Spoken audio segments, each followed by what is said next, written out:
Charles Manson and Neil Young not only knew each other, but Neil Young tried to help Charles get signed to a record deal. The two of them were friendly enough that Neil Young even gave Charles Manson a motorcycle as a gift. Yes, a motorcycle. Neil Young himself has said he did this. I'll be sharing that quote with you in a few minutes. After the Manson murders, Neil Young wrote a song based on Charles Manson and the killings. As a matter of fact, Neil Young's friends, particularly David Crosby, were very uncomfortable with that song. I'll be discussing that as well in detail later in this video, but first, how did the connection between Manson and Neil Young even start?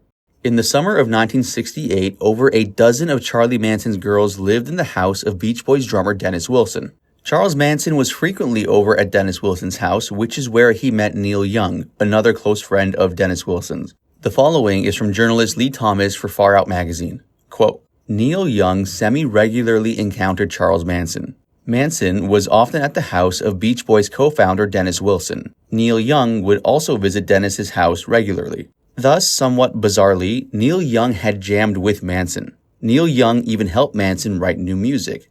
Furthermore, Neil Young gave Charles Manson a motorcycle as a gift, and Neil Young tried to help Manson secure a professional record deal. He was impressed by Manson's creative songwriting ability and saw the success that Manson's captivating persona could have. As Neil Young himself once recalled, he spoke to Warner Brothers executive Mo Austin about Manson.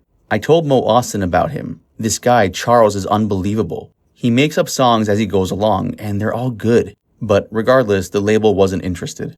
In any case, Neil Young once told journalist Nick Kent that Manson was great. He was unreal. I met him maybe 2-3 times at Dennis Wilson's house. I spent the afternoon with him, Dennis, and all those girls, Linda Kasabian, Squeaky Fromme, the girls. Though they only paid attention to Charlie. He was an angry man, but brilliant.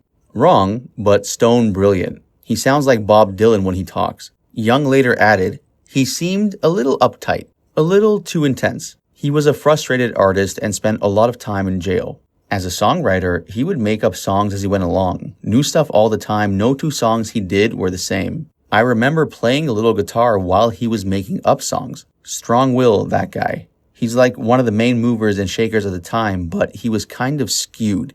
You can tell by reading his words, he's really smart, very deceptive. Manson, speaking in 1995 from his prison cell in California, told an interviewer that at the time he was trying to break into the music industry in the late 60s, no one gave him anything apart from Neil Young, who curiously and perhaps a bit randomly gave Manson a motorcycle. If you want to see the remainder of this documentary, click on the related video below.